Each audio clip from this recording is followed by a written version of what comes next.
നമസ്കാരം. ഗവർണർ രാജേന്ദ്ര ആർലേക്കർ കേരളത്തിന്റെ പ്രതികരണശേഷിയുടെ ചൂടറിഞ്ഞിട്ടുണ്ട്.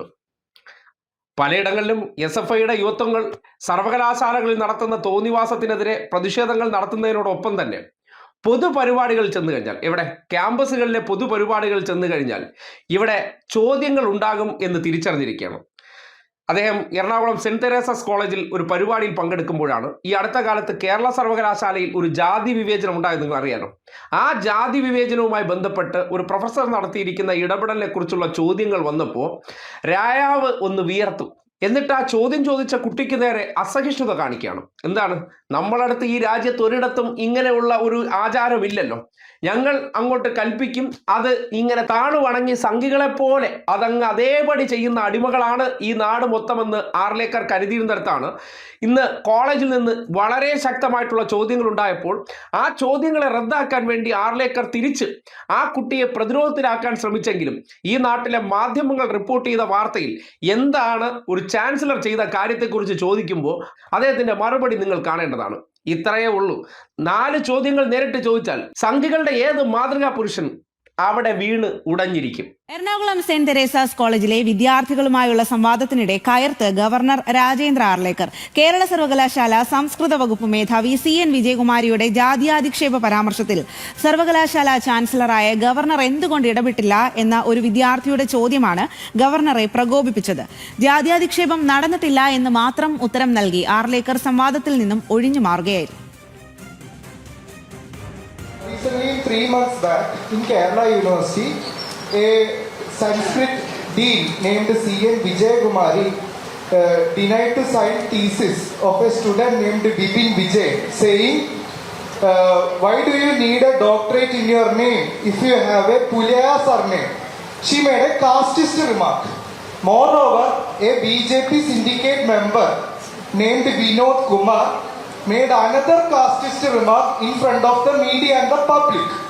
Mr. Governor, as a Chancellor of Kerala University, why don't you intervene? That is my question. Are you ready to authenticate what you have said just now? You said the syndicate or the Senate member said this. Another Senate member said this. Are you ready to authenticate that? See, don't tell me other things. Are you ready to authenticate that? He said in front of the media and the public, sir. He said, I don't want. You are asking me question. Are you ready to authenticate and tell me that yes, I was present there, I know he said that, she said that. I watched live in the television. All the students in Kerala watched live in the television. He said like that. He made a casteist remark. I said it was not a casteist remark. I also saw that. I got the report from all the concerned people and I found that it was not a casteist remark. No casteist remark was made there. കേരളത്തിന്റെ യുവത്വങ്ങൾ രാജ്യത്ത് ഒരിടത്തുമില്ലാത്ത പോലെ, കാര്യം ഗോവയിൽ നിന്ന് വന്ന മഹാനാണ്, ഇതുവരെ ഗോവയിൽ വെച്ചിട്ട് ഇങ്ങനെ ഒരു ചോദ്യം നേരിടേണ്ടി വന്നിട്ടില്ല. ഇവിടെ അങ്ങനെ ജാതീയത കാണിച്ചു കഴിഞ്ഞാൽ, ആ ജാതീയതയ്ക്ക് പിന്തുണ കൊടുത്തു കഴിഞ്ഞാൽ, ആ വിഷയവുമായി ബന്ധപ്പെട്ട് ഒരു ചെയറിലിരിക്കുമ്പോൾ എന്താണ് ഒരു അധികാരപ്പെട്ട വ്യക്തിയുടെ ഉത്തരവാദിത്തം, എന്താണ് അത് ചെയ്യാതിരുന്നാൽ ചോദ്യങ്ങൾ ഉണ്ടാകും. അല്ലാതെ സുഖിപ്പീര് ചോദ്യങ്ങൾ പ്രതീക്ഷിച്ച് വരുന്നിടത്താണ് ഇങ്ങനെയുള്ള ചില ചോദ്യങ്ങൾ ചോദിക്കുകയും അതിൽ അസഹിഷ്ണുത ഉണ്ടാവുകയും ആ ചോദ്യം ചോദിച്ച വ്യക്തിയോട് നിങ്ങൾ ആ ക്വസ്റ്റ്യൻ ഓതന്റിക്കേറ്റ് ചെയ്യുന്നുണ്ടോ എന്ന് ചോദിച്ചുകൊണ്ട് അയാളെ നിശബ്ദനാക്കാൻ ശ്രമിക്കുകയാണ്. എങ്കിൽ നിങ്ങൾക്ക് പ്രത്യാഘാതം അനുഭവിക്കേണ്ടി വരും എന്നുള്ള ഒരു ഭീഷണി സ്വരം കൂടി അതിനകത്ത് വയ്ക്കുകയാണ്. ഇതിലൊന്നും ആരും ചെവി കൊടുക്കാൻ പോകുന്നില്ല. ഏതെങ്കിലുമൊക്കെ അധികാര കസേര എന്ന് പറഞ്ഞാൽ ജനങ്ങളെ സേവിക്കാനാണ്, ഒരാളുടെയും വീട്ടിൽ നിന്ന് എടുത്തുകൊണ്ട് വന്നതല്ല.